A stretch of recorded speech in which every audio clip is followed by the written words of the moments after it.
Welcome to the Terrible Podcast with your hosts from SteelersDepot.com, where you can find all your latest and greatest Steelers news.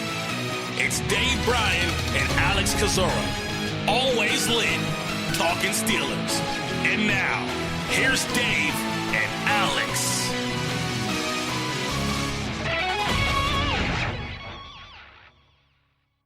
Welcome to the Terrible Podcast, Season 9, Episode 123. He's Dave Bryan. I'm Alex Kozora, SteelersDepot.com. Thanks for tuning in this Friday, Steelers Nation. Dave, 79 days left until the start of the regular season, is it?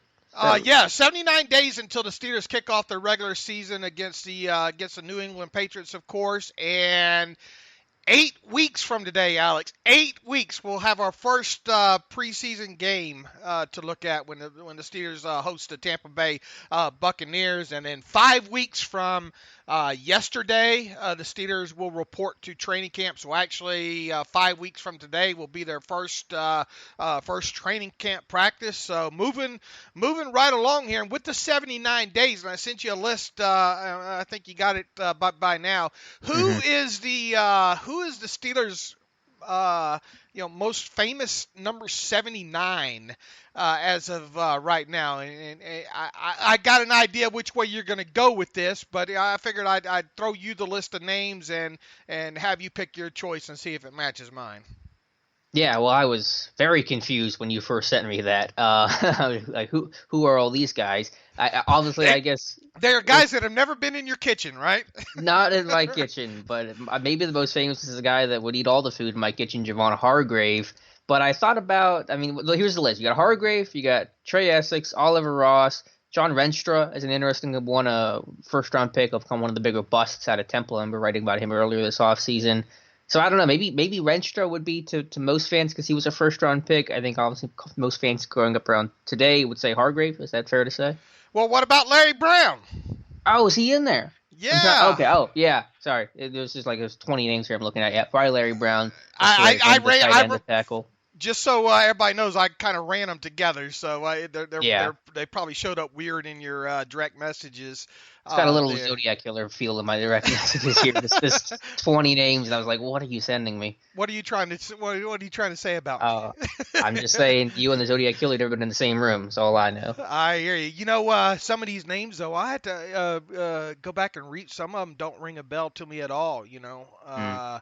Lou Michaels, I think, had some success in the early 60s. His name kind of rings a bell. The guys pre-Super Bowl era don't ring a bell. But Larry Brown has to be the most famous on that list. And right when I was going through that list, I saw, right at the top of it, of course it goes in calendar order here. Javon Hargrave obviously still wearing, number 79 now.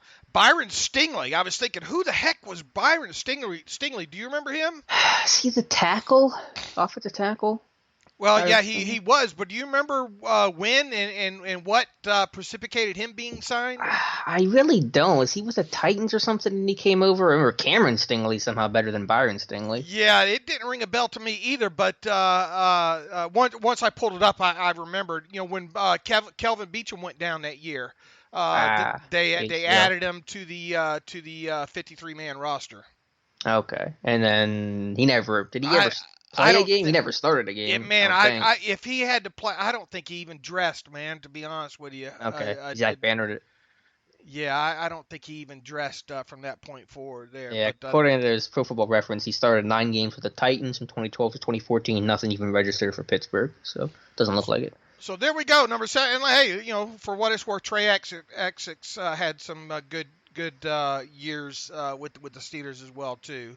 Obviously was on 2 Super Bowl winning teams. So shout out to Trey Essex. Mm-hmm. But yeah, Larry Brown making the switch from tight end to tackle. It's a pretty crazy career. Yeah, he still caught a touchdown pass. I have a GIF in an article as a tackle against the Chiefs. He caught a 1-yard touchdown pass. We're in 79. Didn't he catch 2 of them in total? It might have been 2. But I just remember the 1 touchdown that I found a clip of somehow.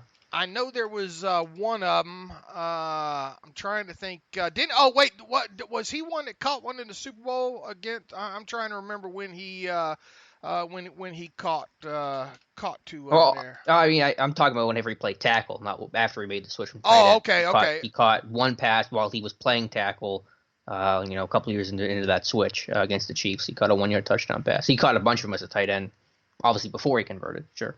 All right. What else? I think he did. I think he did score the first offensive touchdown in Super Bowl history, though. I think isn't that right? You would know. I wrote it. I'll look up the article I wrote on it. Yeah, we won't spend much time. I just did something on him too, and I can't remember what it was, but I thought I did a GIF on him or something like that. But anyway, what do we got in store for the folks today? We have an interview coming up a little bit later in the show with Scott Petrek of Cleveland beat writer. Let me make sure I get where he writes for. We'll have that a little bit later. Talking Browns, we're going to talk to the different beat writers next couple of weeks just to kind of get a lay of the land and a preview heading into training camp and the preseason. But yeah, we'll have Scott Petrek coming up. He writes for the Chronicle, Telegram, and Medina Gazette. So we'll talk to him a little bit later in the show. Yeah, and he was great last year, so look forward to having him on again and talking about the Cleveland Browns winning the offseason trophy and all like that. So, okay. Larry Brown did the first Steeler to ever catch a Super Bowl touchdown in franchise history in that win over Minnesota. I thought that was it. I thought that was probably the gift that I did there as well. Mm-hmm. All right, Dave, you had an interesting article yesterday on Steelers Depot talking about how, everyone knows about the 90-man roster they have right now, and we've done our roster predictions and all that, but history says is that somebody not currently on the roster today will be on the roster come week 1.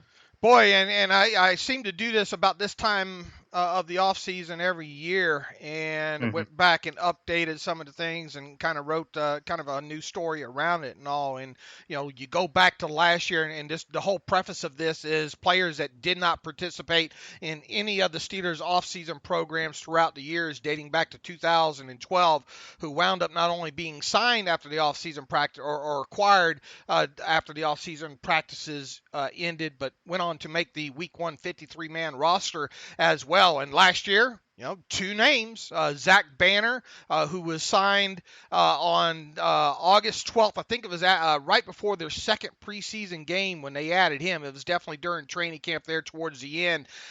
He was one of them, and obviously the Steelers traded for Ryan Switzer, I think, right before their preseason finale.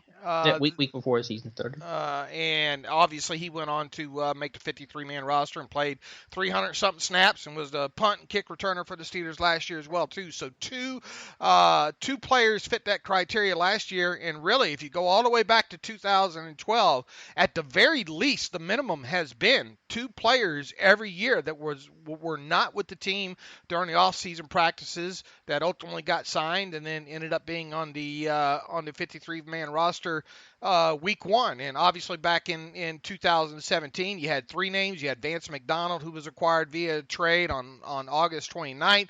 Joe Hayden, who was signed off the streets after the Browns cut him loose on August 30th. And then the Steelers, right before that regular season started, had traded for J.J. Wilcox as well. So there's 3 there. You go back the year before that, Zach Mettenberger and Justin Gilbert were the 2 late off-season additions, and probably something that we're not going to see, or at least I wouldn't think. I mean, if it does happen, you would think something's probably gone horribly wrong.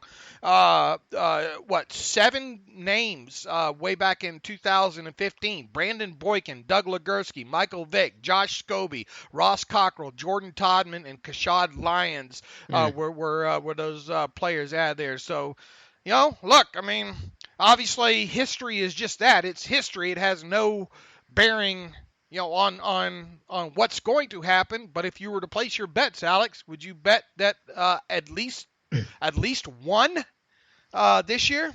Yeah, I mean, I think that's what history says, and I think based on the roster construction, you have some depth issues at tight end. We've obviously seen their interest in, adding to the tight end position.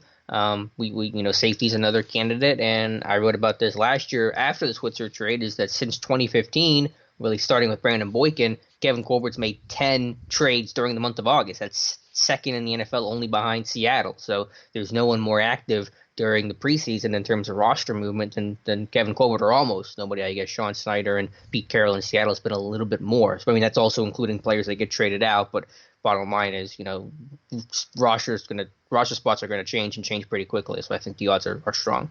Yeah, and I think both of us would bet on tight end being the most the likeliest. What positions? Yeah, I put in my article there. Possibly safety and how about outside linebacker? I mean, it's not Hmm. overly an overly deep position there either. Yeah, I think safety would be second. You can really take your pick for any other position, and then obviously whatever happens in training camp, injuries, players performing poorly. I mean, who knows what could happen from that one injury could change the whole complexion of our outlook. But as it stands today, I think tight end and safety are the clear front runners. And one safety currently on the street that recently told Jeremy Fowler of ESPN.com that he is open to re-signing with the Steelers is Nat Burray, who tore his pectoral muscle last year, week 4, I think, against the Ravens there. And I think that was a game that he played his most snaps in last. He didn't play many of them, obviously. I think he only played in the game against the Buccaneers and against the Ravens last year. Was immediately lost to IR. Had only signed a 1-year contract. It sounds like he's either fully healthy or very close to being fully healthy, and he, of course, is looking forward to maybe landing with a team at the start of training camp. So look, this guy is a great, or was at least during his time with the Giants, was a good special teams player. I don't know how you feel about him. He doesn't offer you really too much on the defensive side of football, I don't feel.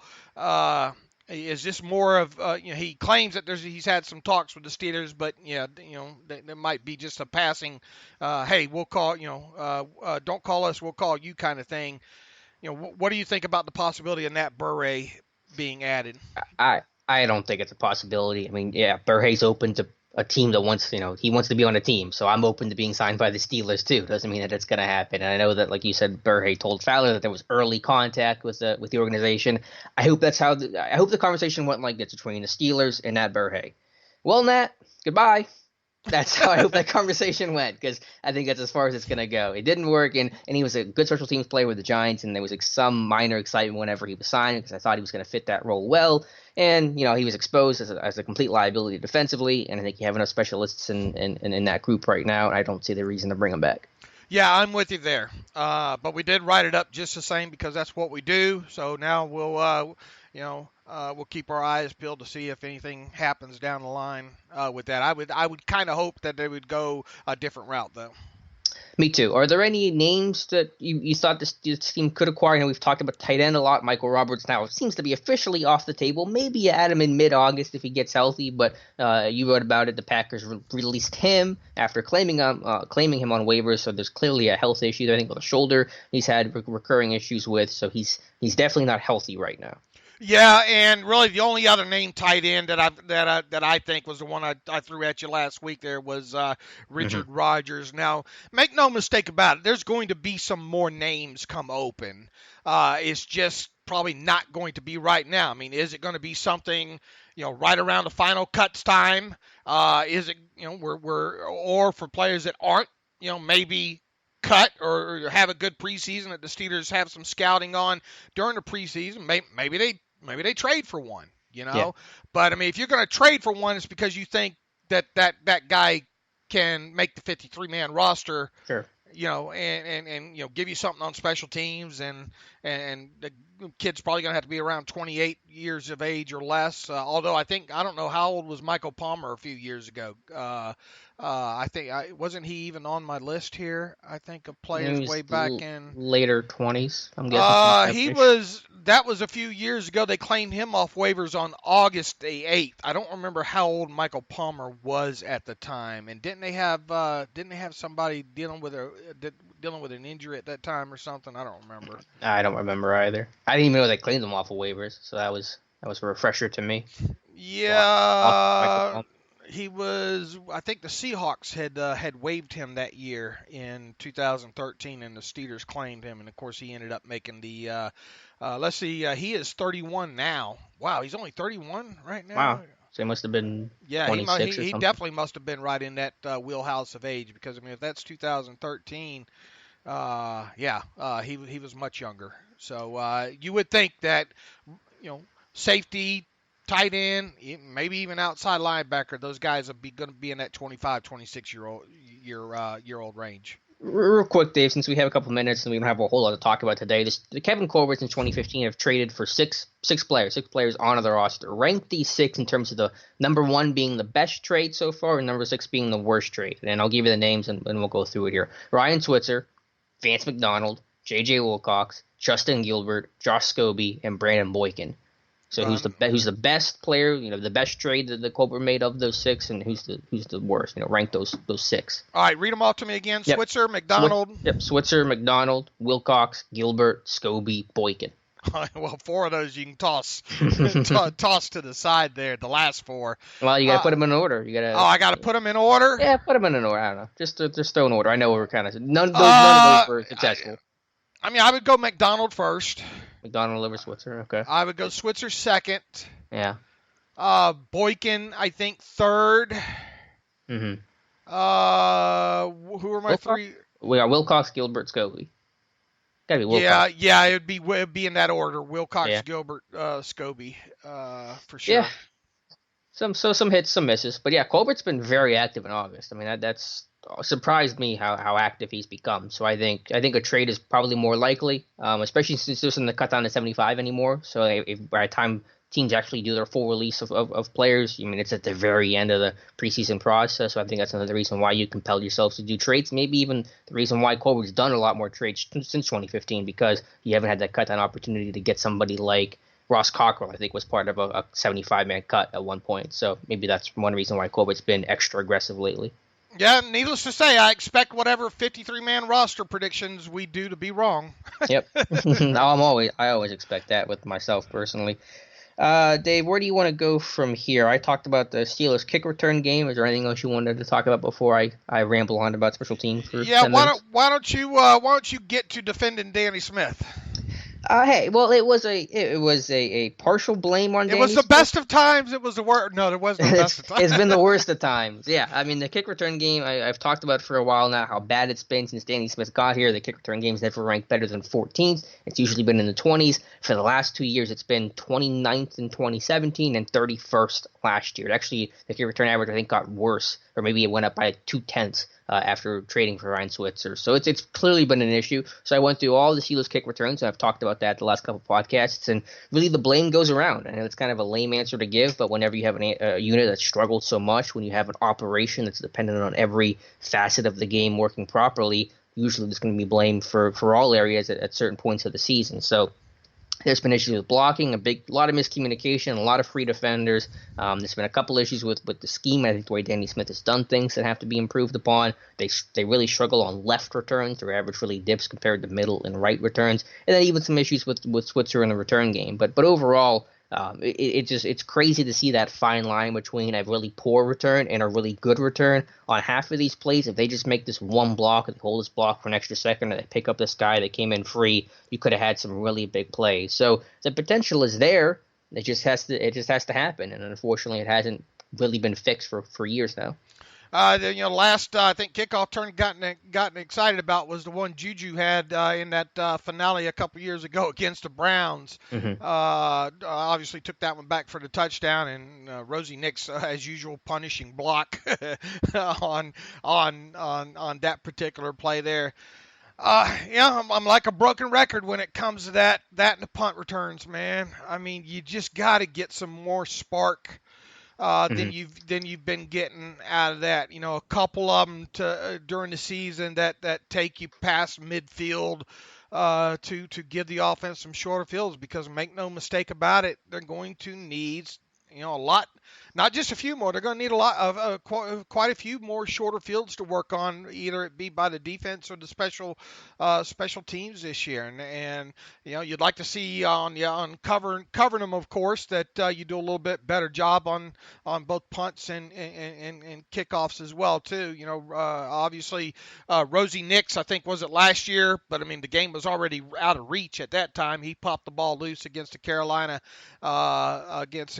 Panthers for that one. Yeah, Ryan Switzer last year, longest kickoff return, 35 yards. Who was that one against? Do you remember? Was that the Chiefs? Baltimore. No. I want to say Baltimore. I had to go back and look. Might have been the Ravens. And the longest punt return last year by Switzer was 23 yards. And go back to 2017 here real quick. The longest kickoff return was, of course, Juju, Mm-hmm. 96 yards, and Martavis Bryant had one. What was it? 38 yards that season as well too. So, yeah, I mean, look, do this. This might be it for Danny Smith if he can't turn those units around. As long as Keith Butler's here, then Danny Smith should have a job. That's the way I view it. Let me just say this because I've talked about this before, and I tweeted this out yesterday. I really believe that to some pretty good extent, there's a disconnect in the kick return game between Tomlin and Danny Smith, because look at what's happened in the last 2 years where this kick return unit's tanked. I mean, years before it was below average. The last years it's just been bad. In 2017, you go through preseason with Nile Davis and Sammy Coates and whoever else was there, and then who were your week one? Remember who your week one kick returners were against? Was it Cleveland? I guess in 2017. Do you remember who the two guys back there were for the start of the regular season? Was Watson one of them? Mm-hmm. Terrell Watson was one. Who was the other? The other was pretty more obvious than Watson. Juju. Oh, okay, Juju. Yeah. Yep. And do you know how many preseason kick returns those guys had? What would be 0.0.0? 0.0. Didn't work. Not even in camp, I don't think, and definitely didn't even get a chance in the preseason. So those guys came in basically just cold, just brand new guys, hadn't done it at all during the summer, and now you're starting kick returners week one because you cut Davis and you trade Coates and you just changed the whole roster. So you kind of screwed Danny Smith in that sense because you just gave him brand new guys back that hadn't gotten reps at all, and the results predictably suffered. So then you go this past year. You trade for Ryan Switzer, which again I think was a good move. But how many preseason reps did Ryan Switzer have in Pittsburgh as a kick returner? None. Zero. So the last 2 years, your starting kick returner has gotten 0 reps with your team during the preseason. I know Switzer did it in Oakland and has experience, but he hasn't done it with this team. So you're going in cold again, and again the results predictably suffered and got a little bit better as the year went on, and that kind of makes sense as the chemistry happened. So Tomlin's always had this weird philosophy. I remember whenever Jacoby Jones, they picked him up. He was asked, Tomlin was, how long is it going to take Jacoby Jones to kind of get acclimated to the kick return unit? And Tomlin said about 24 hours. And that's just not true. Danny Smith basically refuted that the next week, saying it takes time for it to gel and to kind of get the timing down. And so I think Tomlin has this idea that you can just throw anybody back there and they'll just make it work. Their kick returners, it's fine. And that's not accurate. And I think that's hurt this unit because of the changes, the last second this team's made with who their kick returners are. And then you go back to a few years ago, and he was even on my road. He was a name on my list. We just mentioned him just a little while ago. Jordan Todman. Mm-hmm. They never gave him a chance, and he had a decent resume when it came to kickoff returns there. So, yeah, the answer is yes. Whatever the question is, it needs to get better. It really needs to get better. And remember, with Jacoby Jones, Danny Smith didn't want Jacoby Jones. That wasn't his suggestion. Tomlin they claimed him or they picked him up, and Danny Smith had to make it work, and it was a disaster to make that change mid-season. So, I mean, Danny Smith has his faults, and it's up to you to make it work and all that. I get it. Again, I wrote in the article there were things Danny Smith's done that he's got to fix, and this whole unit as a whole has to get fixed. And this year you got Switzer coming in. But hopefully Switzer makes the team and as your kick returner. Otherwise, if it's some new face, then we're doing this whole song and dance again. But I think Tomlin has a weird relationship with special teams. It's one of my biggest criticisms of him as a coach. I think the disconnect between him and special teams is pretty big. Yeah, I mean, look, the results definitely haven't been there. So, yeah. All right, you also wrote about Marcus Allen this morning. Yeah, I don't think this is going to be brand news to anybody because we talked about it after the draft, but Allen was talking to the Post-Gazette, I believe, and just kind of hinting at playing in dime packages. And, as we've said before, really, there's no one else currently that we know that's going to fit that dime spot, that 6th defensive back spot better than Marcus Allen. So that seems to be the indication based off what Tomlin said right after the draft and also based off early spring work that Allen has gotten work or does plan to get work in dime packages. That's definitely, that's something I've been meaning to do too, is go back and look at some Penn State film. Unfortunately, a lot of games that were on YouTube got wiped out recently. That site that had all the Steelers games that I talked about for a while. They wiped those too. Oh wow, yeah. Yeah, I was really disappointed about that. So that makes it a little bit harder. If you want to pull a specific game, sometimes you got to go, to the torrents and all like that and get them now. And it's not as easy as it used to be. So yeah, that's discouraging there. But one thing I wanted to go back and say and refresh my memory as to how Marcus Allen played when asked to play in that role, quasi role at Penn State there. Yeah, I mean, he played. I don't know if he played a dime role at Penn State, but he definitely played a lot of box snaps. So I mean, you'll get a feel for that there. But they moved him around at Penn State. But we know that in the NFL, the closer to the line of scrimmage he is, the better he's going to play.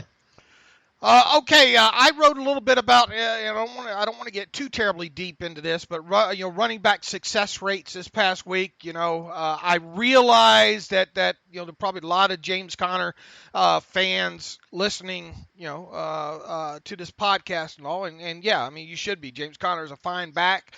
Did a fantastic job last year before obviously suffering that ankle injury, and then Jalen Samuels came in and performed well there. But overall, top to bottom, when you look at here's the pluses revolving around James Conner was the big plays. I mean, he had quite a few more than 20-yard runs, and that's definitely was great to see, because quite honestly, Le'Veon Bell during his time in Pittsburgh was never really that guy, but James Conner was. Or I think he had two longs of even 30 last year, and I think he had something like 8, 9, 10 total runs that fit that classification. So he gives you the big play possibility there. And I know when you go back and you look at just the average yards per carry, they look good on paper there. But one thing I've been harping on, really dating back to since last year, is, and look, I do expect the Steelers to run the ball, more than they did last year, which really shouldn't be hard probably overall. But the fact is they've got to run better. They've got to have more successful plays, because if you're in a 3rd and 7 situation and you get, or a 3rd and 12 situation and you get 11 yards, to some degree, yeah, that's a good run, but you're still running off the field, And I've always been a big fan of successful play rates and using the old formula of the 45% on first down and the 60% of the yards needed on second down, and of course 100% needed on 3rd and 4th down.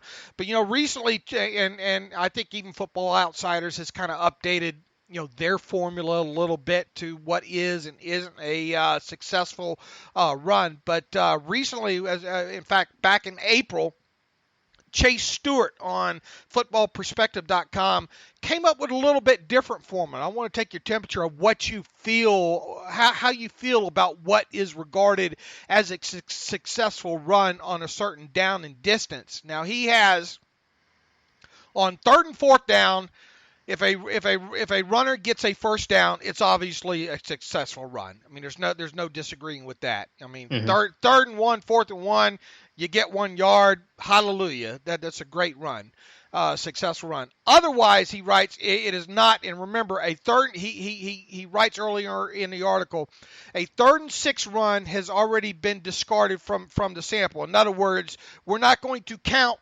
if you're in a 3rd and 6 situation or longer.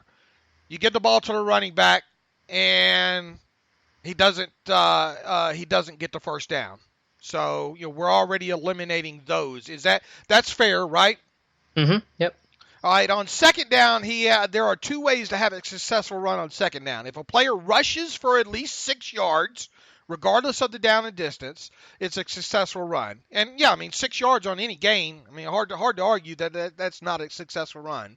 If a team runs on 2nd and 15, he's not going to blame the running back for only gaining 6 yards. That makes sense. And leaving the team in a 3rd and longer situation. So as a rule, all 6 plus yard runs on second downs are labeled as a success. Alternatively, if a player rushes for at least 50, and I've been using 60% in the past, if a player rushes for at least 50% of the yards needed to get the first down, it is also a success. So a 2nd and 4 run goes for 2 yards. That's a successful run, as does a 5-yard run on 2nd and 10. Do you agree with that? Yeah, I'm okay with that. And if you don't gain at least half of the necessary yards to get a first down, and you gain less than 6 yards, then it is an unsuccessful run. And then on first down, similarly, there are 2 ways to have a successful run on first down. Once again, he's using the 6-yard rule, meaning any meaning a 6-yard run on 1st and 20 is a successful run. Alternatively, if a player rushes for at least 40% of the yards needed to get a first down, it's a success. So a 1st and 10 run needs to gain 4 yards, where I've been using 4.5 yards. Really the same thing. I mean, but you're either getting 4 or 5, yeah. Right. Subtracting a half yard out there. On 1st and goal from the 5, the running back needs at least 2 yards for it to be a successful run. Do you have any issues with kind of that formula there? I mean, I'm fine with it. I've always just used your model, which is what you wrote about: 45% on 1st down, 60% on 2nd down, all of it on 3rd down or 4th down. I mean, that seems to be a little simpler for my mind, but I understand what he's saying for 1st and 20 runs, for example. But I assume the numbers come out pretty much the same regardless of which way you do it, right? Yeah, slightly slightly higher success rates all the way around. Now, of course, you have to do this league wide, if you're going to compare and contrast and all like that. But according to the formula that I just told you, James Conner had a 51.9% successful run rate last season. You're thinking, man, over 50%, that's damn good. Well, remember we've taken out some runs here and there and situations and all. That's 21st overall. Yeah, because that was my question with the study that you did. I thought that the numbers were really good, but I don't know how those guys ranked. So you tell me where Connor and Samuels and those guys ranked, because I can see you have the success rate, and that's important, but I don't know what to compare it to, and that's what I struggled with in the article. Yeah, and I that's why in the comments there I posted a link. So yeah. Right. A link to this. I figured, instead of going my route after reading and I wrote my article up after Chase said, or after I came back across the one that Chase did and all. And I like his better, to be quite honest with you. It is a little tougher to figure, but I mean, that's what Excel is for now. So Connor ranked in Chase's metric. Did Connor rank 21st, or in your setup that he ranked 21st? In Chase's method, he ranked 21st overall. It needs to be better than that. Just to give you an idea, we just told folks that 51.9% was Connor's success rate. Leading the league last year was Gus Edwards of the Ravens, 63.7% success rate. Now he only had 127 rushes, I think, that qualified there. Now a guy that did have more than enough, or actually two guys that had more than enough last year, Alvin Kamara is in second, 61.1%. So Connor's like 10%, a little more than 10% off of that. Todd Gurley had 60.2% success rate. So, and I'd be interested to go back and find first half or first quarter using that formula for all running backs across the league, because I guarantee you James Conner wasn't great in that phase of the game too. So that's something that really the Steelers need, being as how we expect them to run a little bit more this year. Whatever backs in there, Connor, Samuels, Benny Snell Jr., the run success rate has got to be better this year. Do we think it's a player problem or maybe some sort of team philosophy? Because Bell's success rates I think Bell's had worse success rates, correct? Like, what is his high mark? They haven't been as great. They weren't as great as, during that 2017 season. Mm-hmm. What about anything? Do anything prior? Do we have any? I'll have to. I got it. I don't have it. I want to know what his top success rate in the season was in the last, since he became a Steeler. I want to say it was around 47%, 48%. Yeah, so that'd be lower than what Conner did this past year, 51%. Yeah, but that's not using. Okay, well, that's what I'm saying. I got two different methodology formulas. Yeah, pick one, and then let me know what Bell's high mark was, and I want to know where that stacks up to the rest of the league and stacks up to Conner. Yeah, I might do that sometime this weekend. Try to build a post around that or something like that. But why is this? Why are the success rates not great? Well, that's basically what I was going to ask you. Is how do they fix that? Is going to be my question. How do they become a more successful rush rate of an offense? They got the talent on the offensive line. It's not a 10th line problem. And Connor's a talented back. It's not like he's an issue. He's not a liability. Far from it. Right. I mean, he's a yards after contact guy as well too. That power running style, he hits the hole a lot quicker than obviously Jalen Samuels does. Jalen obviously a more more along the line. I don't want to say he's exactly, he's not as patient of a runner as say Le'Veon Bell, but he even described himself, I think last season with Misty Matthews talking about, I consider myself a patient, running style and all like that. Maybe a little less of trying to, although Connor did have some good runs to the edge, though, right? I mean, if you consider some of those power runs to the edge, kind of sort of the pin and pulls and of course the power. I mean, what was it? 8 of his touchdowns last year were on counter runs. Yeah, he goes to Castro and Foster some steak dinners. They just ran power to the end zone all season. So that's a great question. I'm not sure I have. I don't have a I don't have a good answer for. Mm-hmm. Yeah, but they probably will run the ball more just because it's hard to throw. Is it running out? Do they need to run more under center? Maybe. That'd be good. Yeah, stratify those numbers into under center success rate and shotgun success rate because I wonder if those numbers are different. Well, they're not. They don't run many under center anyway. Yeah, right? It was probably enough of a sample because when they're under center, they're running it the majority of the time. I bet. Well, regardless if we like the results or not, it's not something Vin's going to do. He probably even. Yeah. I'd just be curious because of the downhill style. Are they more successful under center because they're downhill? Or is it because shotgun they're not getting the momentum, full speed ahead? There might be a difference there. And obviously, look, we need more play action too. Mm-hmm. Yeah, because Ben's good at it. He is good at it. Just don't do it a lot at all. All right, shall we get to our guest? Yep, we'll take a short break and then come back with Scott Petrak, and we'll talk about the Cleveland Browns. All right, welcome back. And as promised, we're going to be starting our series today, talking to beat writers from the other AFC North teams, getting their feel on what all has transpired during the offseason and looking ahead to get their thoughts on the upcoming 2019 season. And we're going to start off with the Cleveland Browns. And that, of course, we have back with us again, I think it's his 3rd or 4th time on the show, Scott Petrak, Browns beat writer for the Chronicle, Telegram, and Medina Gazette. And obviously you can find all of Scott's work on brownszone.com. And if you're not following them on Twitter to keep up with the Browns, you're doing Twitter wrong. You can find him at Scott Petrak. That's Petrak. We get a lot of good feedback the times we've had Scott on the show to date. Scott, first of all, happy Friday to you, and congratulations on covering a team that won the offseason championship in the Cleveland Browns. Yeah, I appreciate that. I'm still waiting to find out when the parade is.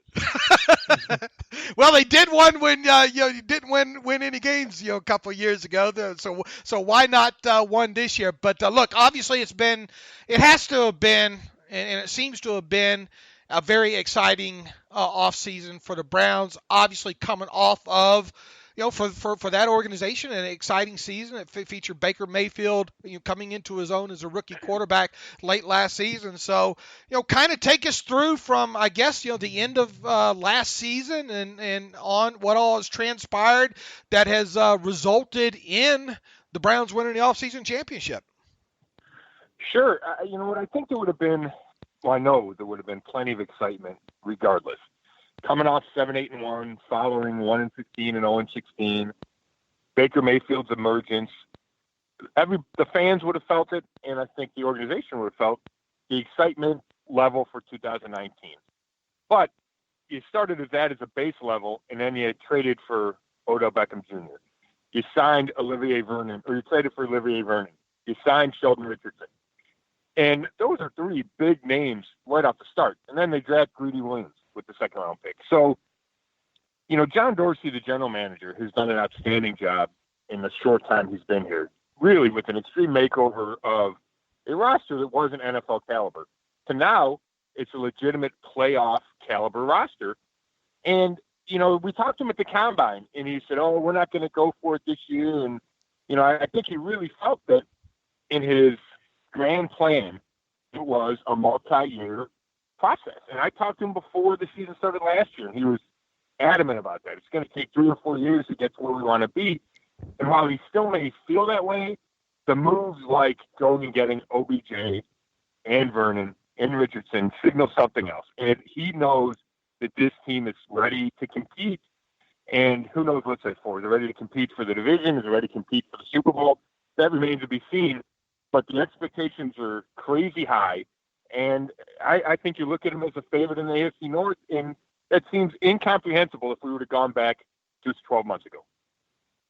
Yeah, most definitely. Now, this has a feel to it of, in the salary cap era, obviously once you find yourself a franchise quarterback, the race becomes, can we get anything out of this team before we have to, sign him to that big contract that sometimes, look, I mean, the Steelers have been dealing with this since Ben's, re-signing and all. Once you get that first big contract in there, that salary cap number comes along with it, and it makes it kind of challenging to build around this. I mean, this definitely does feel. I mean, obviously with the trade for Odell Beckham Jr. and Olivia Vernon there, this feels like, man, we think we can win it now.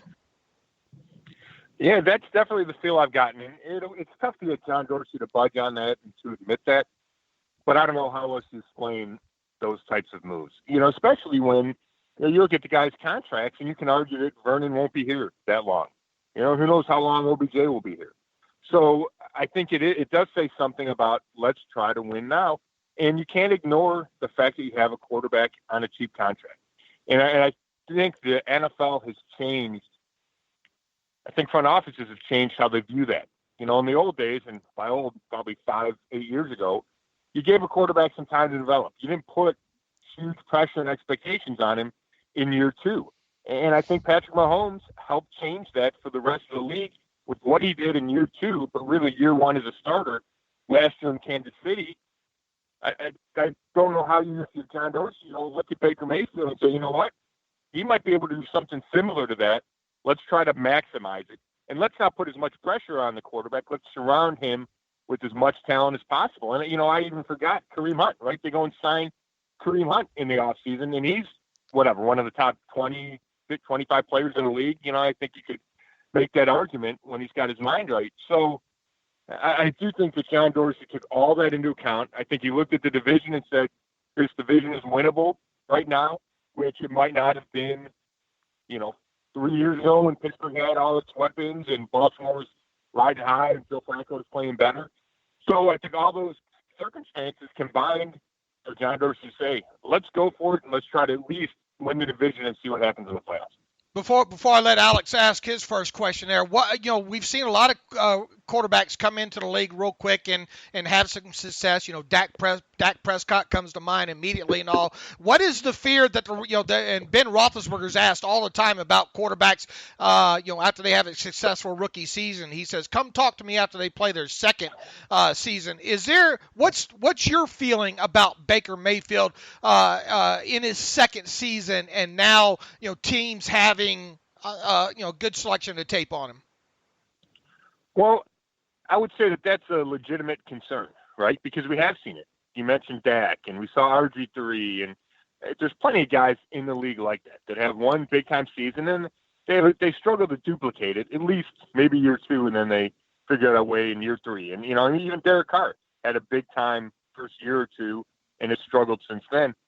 So I think it's legitimate to be concerned about that. I would tell you that people around the Browns have the utmost confidence that Baker Mayfield is going to play even better than he did as a rookie when he sent the NFL rookie record with 27 touchdown passes, and he didn't start until week 4.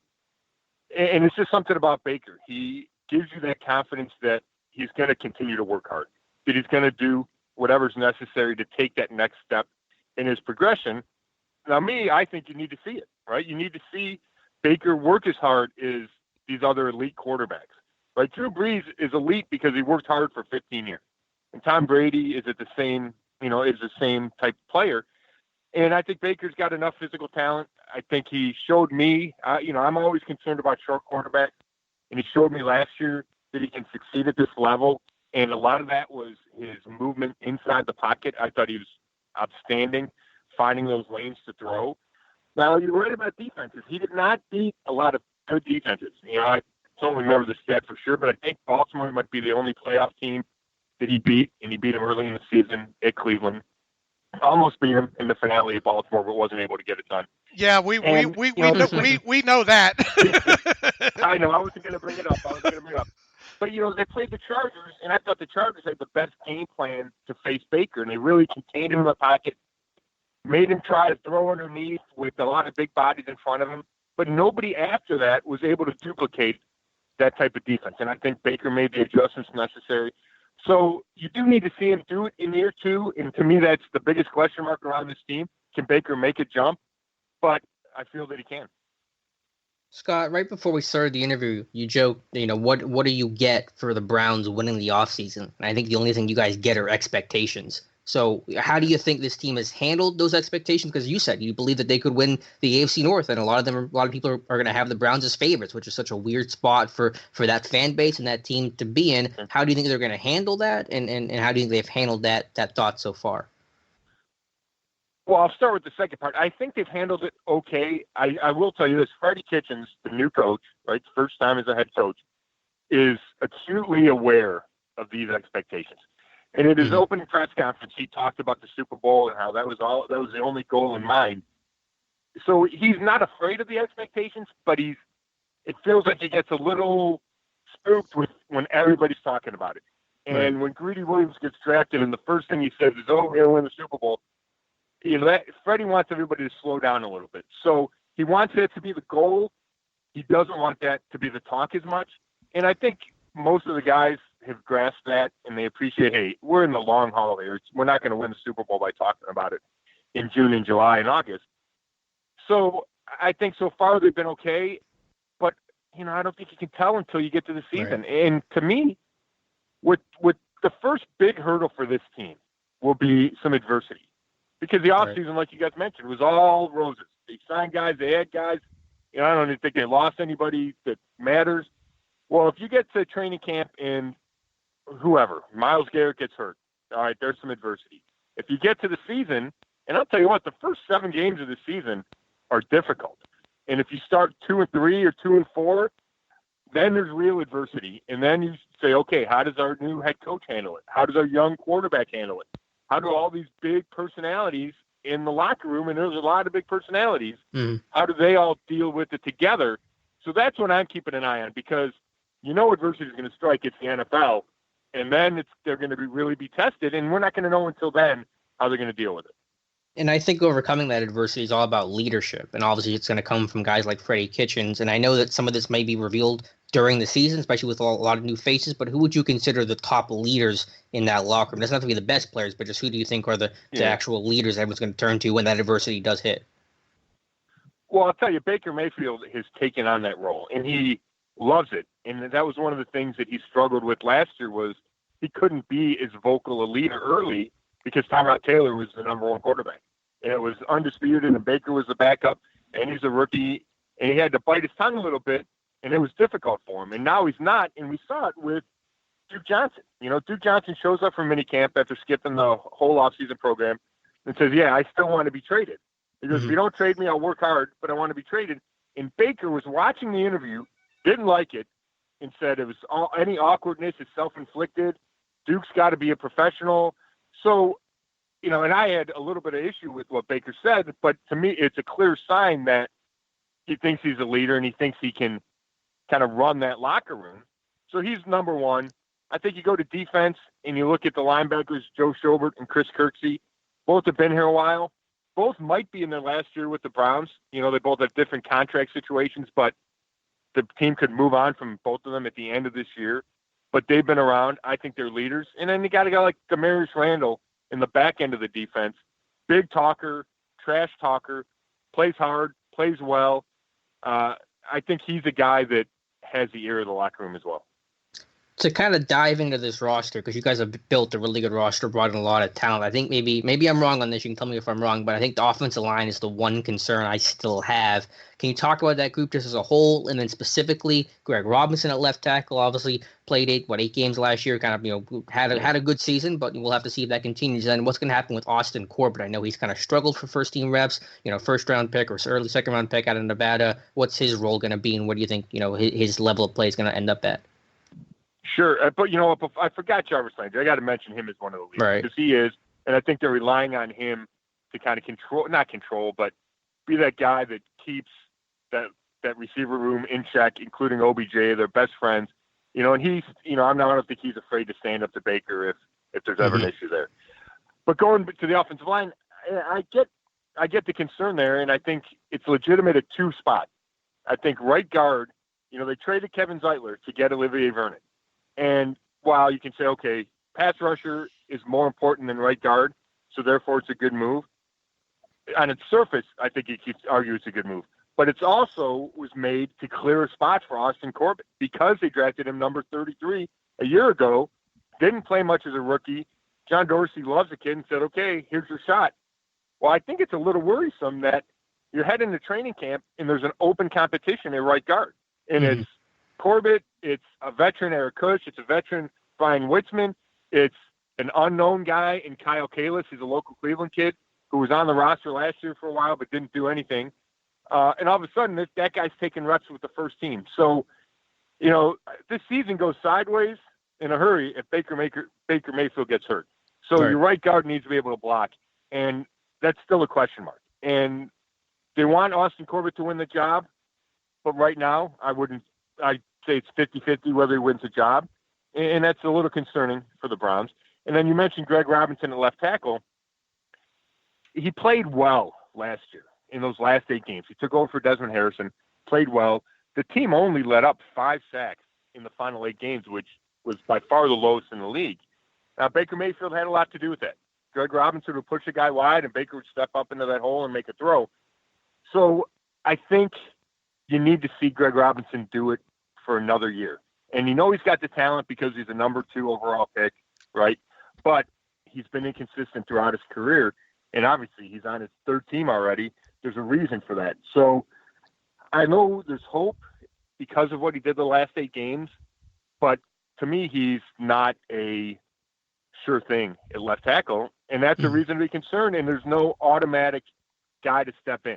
Desmond Harrison, who started the first 8 games last year, was cut during minicamp because he wasn't consistent and didn't work hard enough, and then he shows up late for minicamp. So he got cut. So there's no automatic guy that's going to slide in if Robinson struggles or gets hurt. So I think you can worry about the depth and worry about left tackle and right guard for sure. Before we switch over to the defensive side of the ball, one more question, and this one's about Duke Johnson.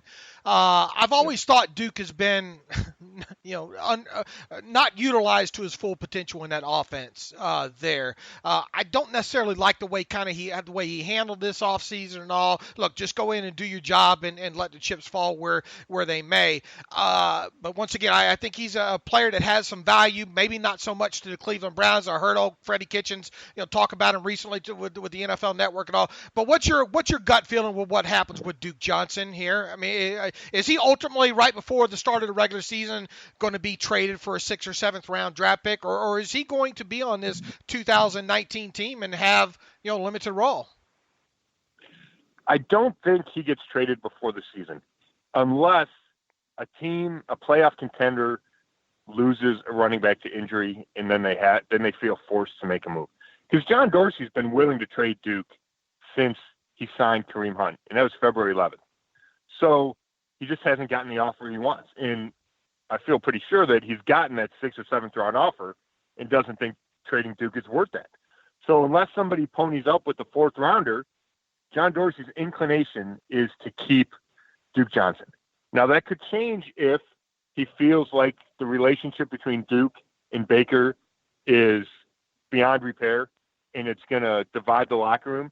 Then you have to move Duke. But I feel like those 2 guys can figure out a way to work it out. Duke, you said you don't like how he handled it, and I understand that. But I have a soft spot for Duke, and he'll tell you that he was fine coming in and competing until the Browns put him on the trade block. And then he said, you know what? If you're not loyal to me, I was here through 0-16, 1-15. I need you to show me loyalty back. And he's adamant that that's why he wants to be traded. It's got nothing to do with his role. It's got nothing to do with Kareem Hunt. Now, we can argue whether or not he's being completely honest, but I do believe him that he felt the Browns did him a disservice by putting him on the trade block. So I think they're going to be able to work it out. I think he stays here to start the season, and I also think that could change at midseason at the trade deadline. If the Browns are comfortable that Kareem Hunt is doing all the right things like they say he is, and is going to be eligible in Week 10 coming off that 8-game suspension, then you could see Duke moved at the trade deadline.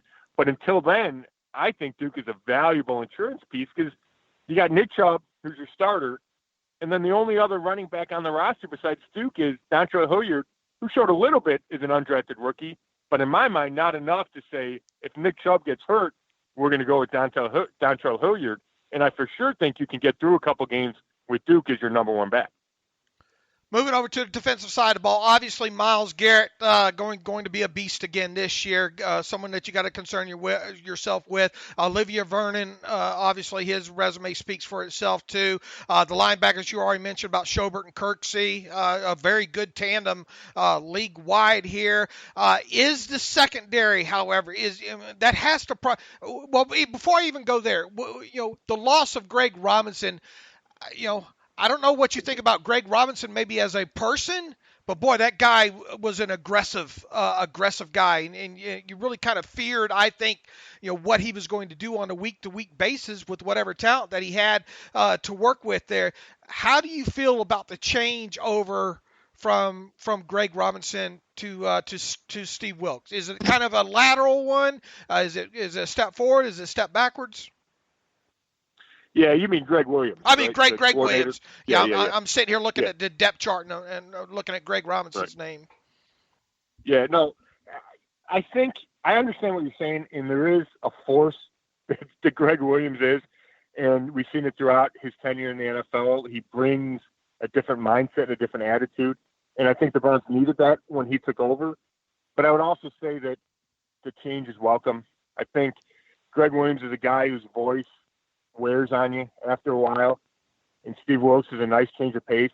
He has a strong resume. He was a head coach last year in Arizona. So I don't think that will be the issue. And John Dorsey did all he could to beef up that defense for Steve Wilks. And I don't think we're going to see a ton of different schemes. I think when you just watch and I can go, oh my gosh, look how different the Browns defense is, because they're still going to run the 4-3. Steve Wilks likes to be aggressive. So I don't think that's as big a deal as some people might think. I think it was the right time for a change.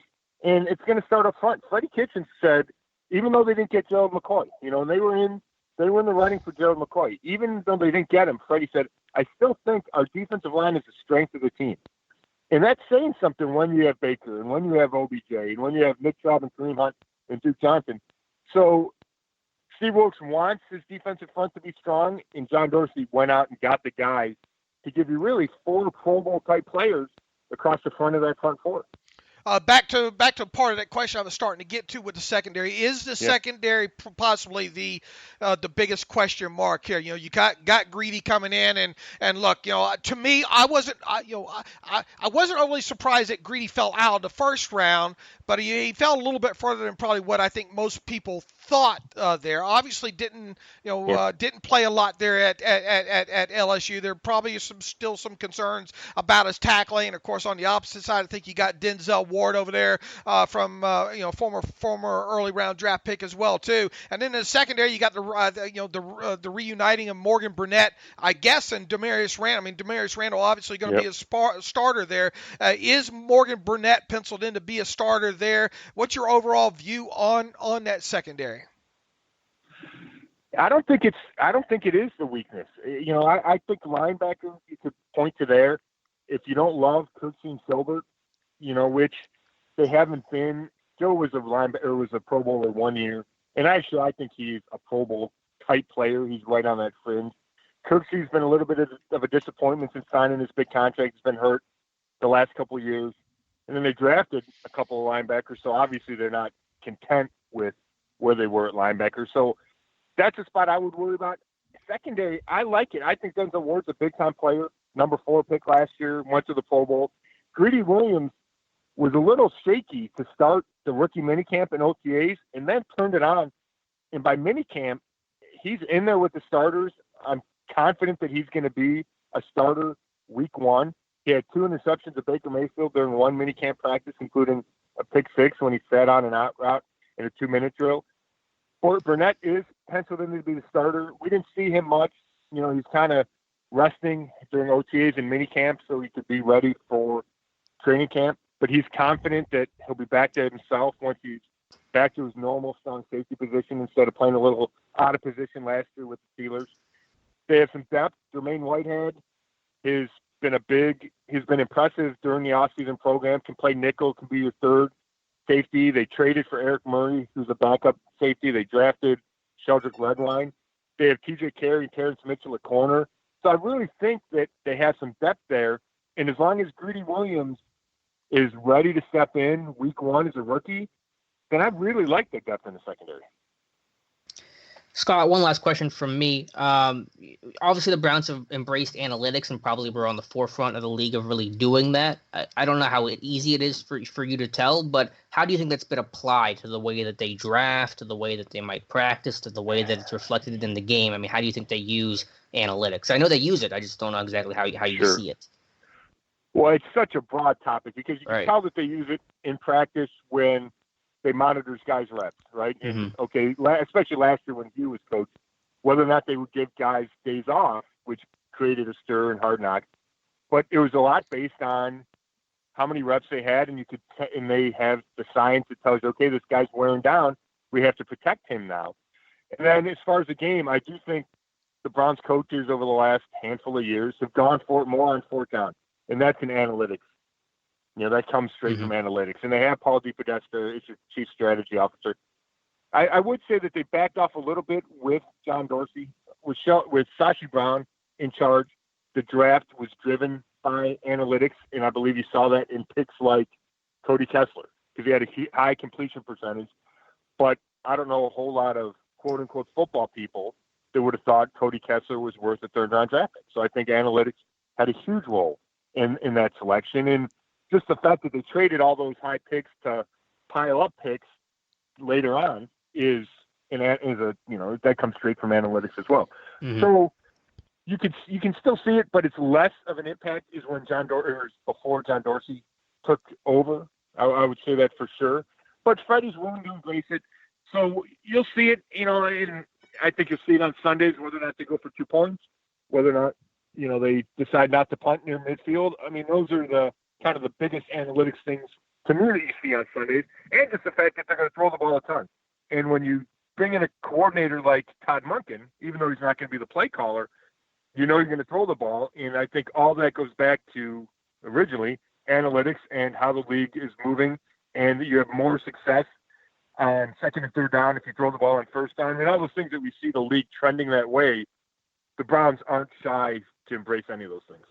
Well, as I start wrapping you up here, Mack Wilson is a guy Alex and I talked quite a bit about early on really throughout the pre-draft process. You go back to originally it looked like Mack Wilson might be one of the first, top 2 or 3 inside linebackers taken. A lot of people guaranteed he'd go probably in the first couple rounds. I think the more we got into his tape, we knew, hey, there's some warning signs here with this kid. And I ended it with saying, look, I wouldn't be surprised if he falls out of the third round. That ultimately, was the case there. What have your early impressions been on Mack Wilson? Is this a guy that's really going to essentially redshirt a lot, special teams during his rookie season? And is he even guaranteed to make the 53-man roster? I mean, you got a guy like Jannard Avery, who I was huge on coming out of, I think, Memphis a couple years ago. Where is Mack Wilson right now? Yeah, that's a good question. He's an interesting prospect, right? Because he came from Alabama. We know Alabama linebackers and Nick Saban. But the issue is Nick Saban didn't want him to come out. Right? He knew there's a chance he wouldn't be a high pick. He wanted him back because he thought he could not only get better, but help Alabama's defense if he came back for another year. So, Nick didn't embrace that. And I talked to Nick after the Browns drafted him. And, he thinks Max got all the tools necessary, but would have benefited, I think it's safe to say, would have benefited from another year at Bama. The interesting thing with Mack Wilson is they drafted Sione Takitaki from BYU in the third round, and they're really similar players. So I think there's going to be a competition between those two to see who gets the playing time early, because there is an opening for that third linebacker spot, even though they're going to play a ton of nickel, and that guy won't be on the field a bunch. But there's a battle for that third spot, and I think Takitaki has the advantage there. So I expect Mack to make the team, but I don't think it's 100% guaranteed. And he's going to have to show that he's close enough to Takitaki that it's not, okay, here's one guy that looks like a legitimate NFL guy, and then there's a big step down to Mac Wilson. But he made a couple plays, in the offseason program. He had almost had a really nice interception where he read the play well. He's supposed to blitz, drop back, got his hands on the ball, and almost made a great interception. And I like his personality. He plays fast. Once you get pads on, I expect him and Taki both to make an impact with the pads on. But there's enough inconsistency in college that you have to wonder if he's going to be able to take it up at the next level, especially when, there were concerns about it when he was coming up. Scott, obviously you've got the whole train, a lot of things. We all know things can change. I mean, the offseason program now is complete. The team has time off, and then training camp in the preseason, and one or two injuries can really change things in a hurry here. So we're not going to hold you to this unless you're wrong. Unless you're wrong. No. Isn't that the way it is with guys that cover the team there? But overall, nobody's ever going to get it right. Exactly. That's why you got to have a podcast like this so you can keep reminding them of that kind of stuff. Listen, where are you right now on this 2019 Browns team? The over/under, I think, on win totals with them sits at 9 right now. A lot of people are having them to win the AFC North. Where do you come in on the win total? Where do you come in right now on, as we stand right here today in late June? Where do you stand on this team? Well, I'm conservative by nature, and I don't like to kind of get ahead of myself. But I just think this roster is talented, so talented that they're going to win 10 games. And there's people around town that have them going 12-4, and I think that's getting ahead of yourself. And I think it's a huge leap, especially for a team. And maybe I'm old-fashioned or whatever it is, that I keep going back to the fact that it was only 2 years ago that they were 0-16, but I don't think you can just move past that, and I don't care how many new guys you bring in. I think that has to be in the back of your mind that this team, this organization was there recently, so let's not assume that they can go to the Super Bowl right away. Having said that, I think they're talented enough to win 10 games. I think it will be a struggle, especially early. They have Jets in San Francisco within the first 5 weeks, Monday night on the road. Those are hard games. They have the Rams at home on a Sunday night in week 3. That's a hard game. They'll go to New England off the bye. So I think if they can get through the first 7 games at 3-4 even, if they're 4-3, I think that's even better. And then look out the second half. I think the second half gets easier, even though there's a lot of AFC North games in the second half. I think they get to 10 wins, and I think they're the best team in the division. Now, that doesn't mean they'll win the division. Like everybody wants to remind you, John Harbaugh will remind you. But I do think that I like their chances better than the rest of the division. So I'm going 10-6, and they win the AFC North. What would be considered a disappointing season? Anything below 5? I mean, if they go 8-8, are people, where's the disappointment line at? Oh yeah, for sure. If they were 8-8, I think people would be really disappointed. I think the only way, I think if they went 9-7 and then somehow just missed it in the playoffs, people could accept that. I don't think people would be thrilled, but if there's extenuating circumstances, they lose a crazy game, Baker gets hurt for a couple. But I'm telling you what, there's no denying that the fans expect them to go to the playoffs, and that's what the expectations are. So if they go 8-8 and only make a half game improvement from last year, having added OBJ and Vernon and Richardson and all these guys, I think there's no other way to look at it but is a disappointment, even though it's natural for teams to take a little bit of a step back after making a huge jump. That's just not the expectations around this team. And do they split with the Steelers this year? Do they sweep the Steelers? What's going to happen? Well, I think in order to win the division, you got to go 4-2. So they're going to have to sweep somebody. And I guess I would say right now that I would say split with the Steelers, sweep. Well, I mean, you expect to sweep the Bengals, I guess. Right. So split with Baltimore and Pittsburgh, sweep Cincinnati. And that probably is good enough to win the division. But you know how the schedule is. Right. It's backloaded, and they're going to have, they have a lot of Pittsburgh and a lot of Cincinnati and one Baltimore late in the season. So it's all going to come down to that, right? I mean, To me, that's clear that this division is going to be decided in the last week or two, kind of just like it was last year. Absolutely. Well, Scott, we didn't mean to hang on to you too long here, but you're so good at what you do and full of information covering the Browns, and we look forward to having you on at least 2 times, this upcoming season as well too. Great work as always. We appreciate you being on with us again. We look forward to having you on again. And for those, you can follow Scott on Twitter at Scott Petrak and read his work in the Chronicle Telegram and the Medina Gazette. Scott, once again, thanks for being with us on the Terrible Podcast. Thanks, Scott. Anytime, fellas. And our thanks again to Scott Petrak. Good talking to him, as always, Dave. And I don't think we held on to him too long. He's going to the golf course. He's got a good day ahead of him. Yeah, absolutely. Look, the best way you can thank we're so blessed to have so many great beat writers on, especially during the season there, to talk about upcoming games and all like that. The best way you can thank these guys is to hop on Twitter and let them know that you heard them on the podcast and you appreciate their time. And once again, we hope you would do that maybe after listening to this or sometime through the weekend. These guys like to know that they're heard. We really are. Scott is one of the best when it comes to covering the Browns. So hop on Twitter at Scott Petrak, Petrak, and thank him, for coming on the podcast. That would mean a lot to us, and I think it would mean a lot to him as well. And boy, he's had the sip of the Kool-Aid, hasn't he, Alex? Mm-hmm. Yeah, he's predicting AFC North. But hey, as I said before, I'm okay if some outsider, fan or national media wants to predict that. I get it. I might not agree with it, but I understand it. And now it's up to the Browns to handle that weight of those expectations. Yeah, and it really shows that he knows what's going on there. And as long as I've read him throughout the years, he's really objectionable when it comes to that. And I think a lot of people would agree. If the Browns don't make the playoffs, or they could go. I guess they could go 10-6 and technically miss the playoffs. But you're a Browns fan, then you're probably happy with that. But if you go 9-7 and 8-8 or 8-8 and miss the playoffs, there are going to be a lot of disappointed Browns fans, I think.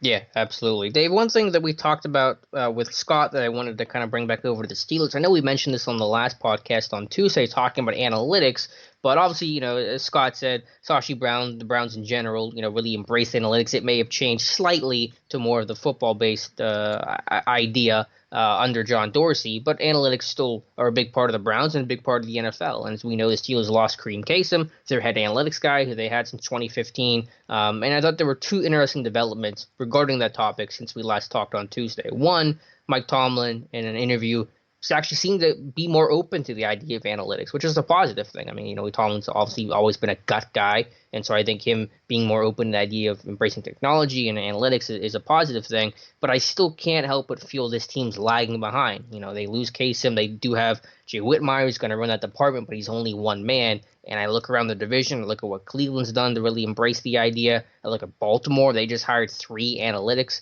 members of their front office, and with a new GM, I think they're really trending that direction. That's almost right off the Twitter machine too, right? Literally off the Twitter machine, yeah, just a bunch of guys on Twitter. But hey, that's become pretty common. Washington hired a guy from PFF. The Bucks have hired Milwaukee Bucks and NBA basketball teams have hired guys that just wrote on the internet before. So I mean, that's actually become pretty common. But the point is that I feel like this team is lagging behind not only the league in general, but especially its own division, because I think Baltimore is going to be heavy analytics. Cleveland's already there. I mean, Cincinnati, but you don't want to be on the same playing field as Cincinnati. The thing about commenting on this topic is I just don't have a good enough feel as to how deep the Steelers are or aren't into it. I mean, are they playing it close to the vest when it comes to stuff like that, or maybe they deeper into this than we let on? They just don't want it to come out. Maybe some of the things that they're doing. I mean, what harm? It's like talking about guys with injuries and all like that. Tell us whether or not his leg is still hanging on. What's the big secret? With some of these guys, especially guys that are going to miss time and all. I get the feeling that we don't know the whole story and how deep they are in into analytics. And if that isn't indeed the case, why not be a little bit more forthcoming with that information? But all that said, my gut feeling is along with yours. I just feel like, why aren't they hiring anybody off the Twitter machine? You know what I'm saying? Yeah. I mean, Whitmire was just hired this past December, so I mean, that was positive. But maybe they were, maybe they have been having analytics. But even if they were, even if we assume that, and I don't know that's true, they just lost their top guy, so that's just a big loss in general. I mean, he's not there anymore. Kareem Kasem, he took another job, and so I look off of the manpower. The Steelers have one guy with an analytics title in his name. You look at Cleveland, they've got, I think, several guys. They got, Scott said, Paul what's his name? Paul DePesto, right? Yeah. Oh, I got all tongue-tied. Oh, I corrected you somebody. bailed me out. Oh, I'm gonna trim this out. Trim this one out. Flying outside my window right now, apparently. But yeah, I mean, he's the guy that ran the Oakland A's with Moneyball. That's basically what Moneyball is revolved around. You got Baltimore hiring 3 guys, so you got either big players or a lot of manpower in those organizations. So even if we don't know exactly, who does what and how involved this team is, I can look at the manpower of it and say the Steelers only have one guy, and that's kind of falling behind. Yeah, look, I mean, that's the way it looks like, right? Yeah, so I don't want to freak out too much about it because, I mean, how much is it really going to affect on-field performance? Is Ben Roethlisberger going to struggle because they lost Kareem Kasem? No, of course not. But I think it is something to point to, that this team is maybe, like I said, falling behind a bit to the rest of the league, and especially its own division. All right, speaking of predictions, Bryant McFadden, boy, former Steelers cornerback, of course, now writes for CBS Sports, and really mainly does stuff on, I think, CBS Sports HQ has a lot of appearances on some of the video stuff that they do there. He recently was part of a panel that predicted the over-under wins for teams in the AFC North, and the Steelers number right now is 9. I think that number's kind of floated between 9, 9.5, 8.5, right around in there. I think it sits at 9 at most online places right now. McFadden is emphatic about saying, look, take the over. He says, this is easy for me. It's over. Here's why. Pittsburgh they have the best quarterback in the division. They still have the best coach in the division. And when you look at the statistics from a year ago, they have the best running back in the division with a much improved defense led by T.J. Watt, who had a breakout year, 13 sacks, 6 fumbles. This defense will be much better. They were tied for first in total sacks with 52. And add in Devin Bush. He says, print the T-shirts. Devin Bush will be Defensive Rookie of the Year, by the way. He goes on to say, so go ahead and print your T-shirts. Yes, take the over 9 wins. Looking at the schedule, they have, 3 long West Coast trips. Yes, they do. Arizona, L.A., and San Francisco. As long as they're not playing in Oakland. Yeah, can't fault them with that one. Book the Pittsburgh Steelers, he says. If you want to add a little more sauce to your fire, go ahead and put something on them with the Super Bowl odds at plus 2,500 and divisional plus 180. Book it, he says. He ends with print the T-shirts over. Is that, talk about drinking the Kool-Aid. I mean, is that too Yinzer? Or, I mean, I thought, make no mistake about it. You can easily identify that Bryant McFadden is a fan. Heck, even in this video piece that he did, he's got a terrible towel. It's a little bit of conflict. Terrible towel wrapped around his neck. But what's the biggest guarantee there? The over. Devin Bush, winning Defensive Player of the Year. And look, make no mistake about it. If Devin Bush can start Week 1, which it looks like he's trending, definitely trending in that direction to do, he's going to have a shot at winning Defensive Rookie of the Year. Now, obviously, stiff competition there, but I mean, if he's a guy that can log 90% of the snaps and get over 100 tackles and 6 sacks, and maybe an interception and a forced fumble, he's going to be right there in the running. Yeah, I mean, he'll be in the running, so I mean, I get that. Obviously, McFadden's going pretty homer here, but he's not saying a lot of things that are objectively wrong in terms of his analysis. Do the Steelers have the best quarterback in the division? Yes. Do they have the best coach in the division? I would say yes. I'm sure maybe Baltimore fans would say otherwise. Could Bush win Rookie of the Year? Yes. I don't think he'd be my pick, but I think he could.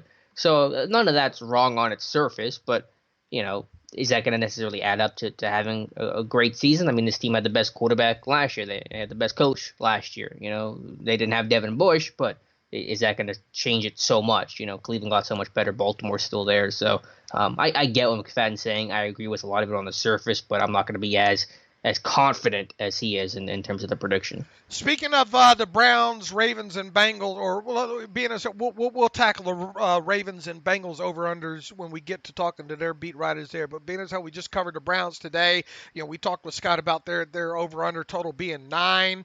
Where do you come in right now? And once again, you know, as usual, Alex, I will not hold you to this unless you're wrong. So you will hold it to me because I'm sure I'll be wrong. That's how I am. I don't have numbers to anyone right now. I'll think about that stuff right before the season starts. We go through camp, injuries happen, you know, the whole rigmarole of the start of the preseason. I think 9's a good number to put it. I think they could be right around there. What does your gut tell you right now? The only thing my gut's telling me on Cleveland is they're going to be a tough team no matter who they play. Week in, week out, they're going to be a tough out. They're going to have a winning record. Is that 9? Is that 10? I'm not sure. But, man, my gut says I go in a default stage of 9-7, 10-6. I worry about that offensive line, though. Maybe I'm wrong, but I thought when I'm talking to Scott about it, I think this line is a bigger concern than maybe he made it out to be. I think they're tad overrated right now. And offensive line is a concern for sure. And I'm not as confident about that secondary as maybe some other people are. And I have them personally where I'm at right now, and obviously this can change in the next several weeks. I have them right at 9 wins right now. Okay. So right on that number of 9. Now is 9-7 going to be enough to win the division? It could be. It very well could be, with tiebreakers, of course. I think you could potentially have maybe, that come down to a tiebreaker situation here. I think 10. I mean, if they win 10, is Freddie Kitchens in there for and they make the playoffs? Is he potential coach of the year at that point? Or is or is the expectations? That's what I was going to say. Yeah, they expect to do well, so he's not going to get that bump. So probably not. They'd probably have to be the number 1 seed to get coach of the year, number 2 seed. And really, I wonder how, and we talked about this with Scott as well too, how are teams' defenses across the league going to be able to use what they already have on tape with Baker in year 2? I think Baker's going to be great year 2. I think he's going to take a big step forward. I don't think he's going to go backwards. But my biggest concerns with Cleveland are the offensive line and what happens when things go wrong. And that's another thing that Scott talks about. What happens when adversity hits? This is a team that is pretty new as a unit. It's a new head coach. Everyone's just, the expectations are super high. What happens when they have that first bad loss and there's that first moment? It's a fight or flight. Are you going to fight through it, or are they going to run away, and is it all going to snowball on them? So that's the concern, I think, with Cleveland, is just can they keep it together when things go wrong? All right, shall we close out with a couple of listener emails on this thing? Mm-hmm. Yeah, let's do it. All right, first of all, we got another one. Looks here from Brett. Now, Brett, this is too long to read today. We'll try to get to this one on Tuesday here. Sorry, brother, but got a little bit shorter one from Doug Walter here. Dave and Alex, I will keep this short. What second-year player do you think will make the biggest jump this season? Not necessarily the best player of the bunch, but show the most improvement year 1 to year 2. Personally, I think it will be Marcus Allen. I went to Penn State, so I'm trying to avoid being a PSU homer, but I honestly think that in an increased role, Allen will have an opportunity to shine as the team's dime backer. Also, on Tuesday's podcast, Dave had asked Alex if he would make a good special teams coach. That made me curious. Aside from head coach or GM, what front office coaching job would be both of your dream jobs? Thanks as always. Keep up the great work, Doug. To answer the first question, who's going to make the biggest jump? I mean, pretty easy answer. I'll say James Washington. Marcus Allen's a good pick, but I guess just Washington, seeing him struggle when we didn't see really Allen just at all last year. He was barely active, played like 30 snaps total, defense, special teams. So Washington, I think, will make the jump. I think I'd go special teams. I think that'd be my job. That'd be a lot of fun. With me, James Washington as well. We've talked, all offseason. That's the guy that we think could be the biggest X factor in on the Steelers, especially on the offensive side of the ball. So to me, that's an easy one. That's the first name that obviously popped in my head when reading Doug's question there.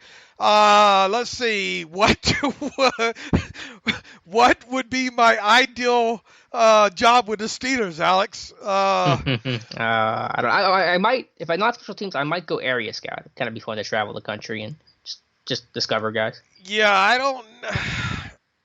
Man, I've always enjoyed tight ends and edge rushers, so maybe something along those lines.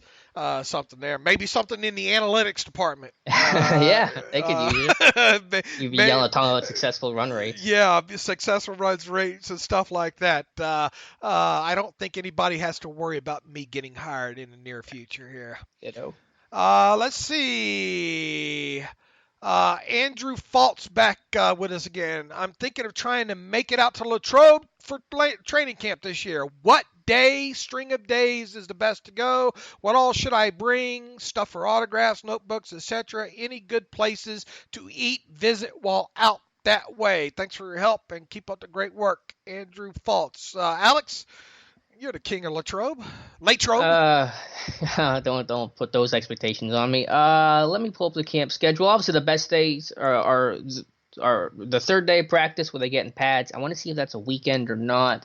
It looks like it is. Sunday? It's going to be a Sunday. Yeah, it's going to be a Sunday. So that'll be a very busy day, but that's when the first day the pads come on and the intensity is super high. So that's always a great day to go. Friday Night Lights practice is obviously awesome, but again, that can get pretty chaotic. Weekends are obviously busier than the weekdays. I would bring, if you want to get autographs, bring a notebook, bring a football. Definitely bring some water, some snacks. They do have a concession stand there. I think it's cash only, so bring some cash and watch out for the weather. Really not a bad day to go, but I would say the third day, that's the first day they do backs on backers, the first day they're on pads, and if you want a little quieter environment where you can kind of hear stuff and kind of stretch your legs, I would choose a weekday over the weekend. Andrew, I don't know how much of a memorabilia guy you are and all like that, but I always thought it would be neat, to take your official Steelers, helmet, one of the expensive ones. I think those things, I don't know how much they cost now, $200 or $300, I think.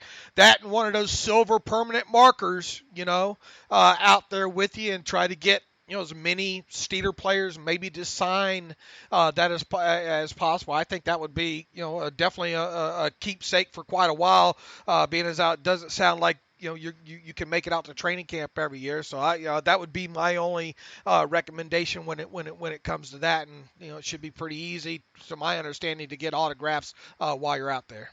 Well, if you want autographs, you got to get there early, and you got to really just hang out near the fence line for autographs. If you're there to watch practice and then try to get autographs, it's going to be really tough because everybody fills up real fast to try to get autographs. Everyone wants to hold their spot, so I would pick one. If you want to go watch practice, don't count on a lot of autographs. If you want to get autographs, you might not be able to have a great spot to watch some of practice. All right, forget what I just said. I just want to buy the $300 helmet and only get an autograph. There you go. Maybe you go and just get Ben's. That would be something. Mm-hmm. One guy that's probably going to sign 1 million autographs, Benny Snell. I bet you Benny Snell signs every autograph every day there. I bet you anything he does. Yeah, probably will.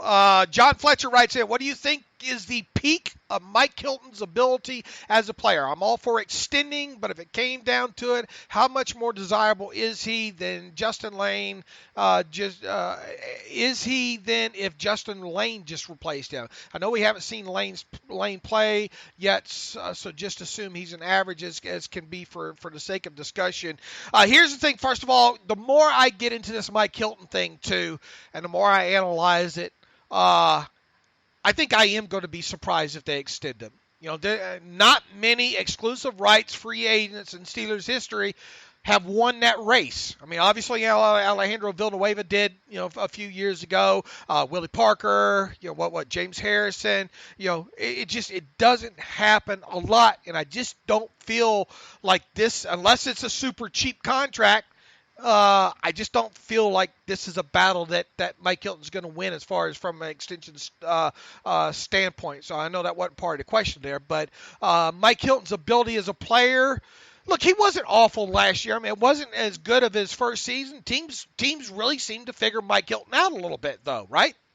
I don't know if they figured him out. I think he played hurt, and he just missed some opportunities to capitalize on some interceptions. Well, I'm coming off the edge and those kind of things, keying in on him when he might be coming. Yeah, I was talking more coverage. I mean, right. The blitzing's nice, but obviously the coverage. I think the way that he played 2 years ago is where he's at, where his best could be, maybe a little bit better than that. I mean, even last year, that week 1 against Cleveland, he played a great game. So I just want to see a healthy Mike Hilton and let him get back to his old self.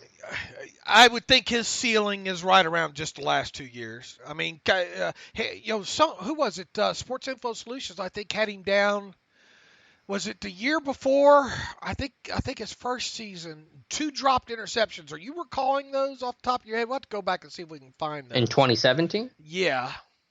I don't remember. How many drops? He had 1 last year I know of. Oakland, there was at least 1. I think that was the only one.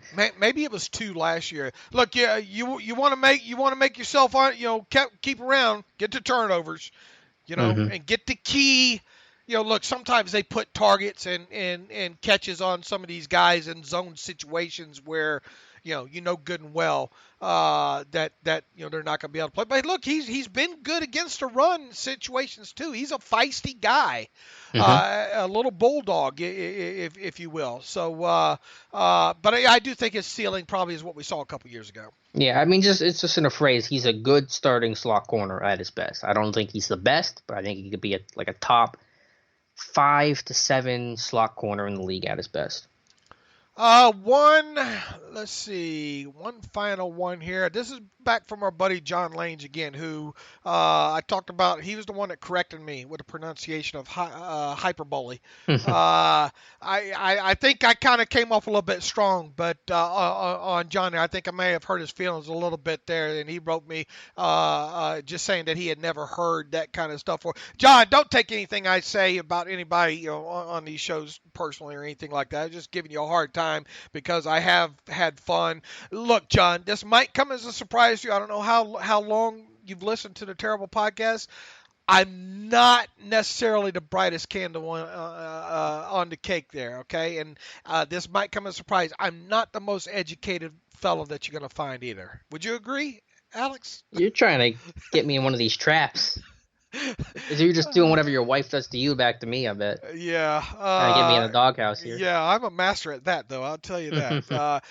John, no hard feelings, buddy. Just having a little bit of fun with you there. Alex, okay, here we go into the weekend here. Boy, it's been nice and quiet so far from a drama aspect. Let's hope that continues on. There's no really hard breaking news that we're talking about on Tuesday. We'll pick back up. Maybe we'll talk about a little bit more about some run success rates and some other. Here's one thing I plan on looking at, and I broke this down this past week about the third down, whether or not the Steelers ran too many quote-unquote wide receiver screens on 3rd and short situations last year. I thought I did a pretty good job at exposing that kind of myth, right? I mean, if you want to say that they ran too many shovel passes to Juju on 3rd and short, I can maybe go with that. Yeah, that was one thing I wrote about. But the conversion rate on that was 50%, I think, on those 8 plays. And the Steelers on 3rd and 3 did convert 62% of the time. So, I mean, I get the overall idea, but I thought the way it was phrased as wide receiver screens was misleading. I did too, and that's been bothering me since since he put that on. And look, I have that was a while back. Yeah, you circled back. Right. Well, I mean, I have a lot of respect for him, for Aaron Schatz, what he does at Football Outsiders, but just not enough context in that, and it's been bugging me ever since. It's one of those things, you know how it is with a site. I want to get to write about this, and here we are 8 weeks later, you haven't written about it, or broken down this, that, and the other. There's always something that gets pushed back, and that was one thing. But I attacked that this past week. Hope everybody read that and enjoyed that. And now one of the things I want to do over the next course of the next 5 weeks, and maybe try to even get to it this weekend, is how many true everybody hates wide receiver screens.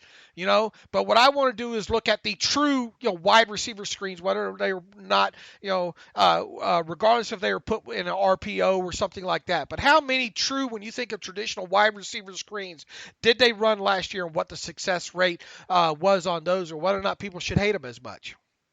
Yeah, I'd be interested to find out. I'm okay with them. I think we're the only two guys that are like, yeah, wide receiver screens, I'm generally fine with it. A run game alternative is what I like to call them. But, that's something we'll be looking into. And sorry we ran a little bit long on this podcast. Everybody have a great weekend here. You can follow me on Twitter at Steelers Depot. Follow Alex on Twitter at Alex_Kozora. Follow the show at Terrible Podcast. Email the show, theterriblepodcast@gmail.com. Once again, make sure you shout out Scott Petrak and thank him for coming on the show today as well, too. If you want a year's subscription ad-free to SteelersDepot.com, go to SteelersDepot.com, hit the ad-free button up right navigational bar until Tuesday. As always, thanks for listening to the Terrible Podcast with Dave and Alex.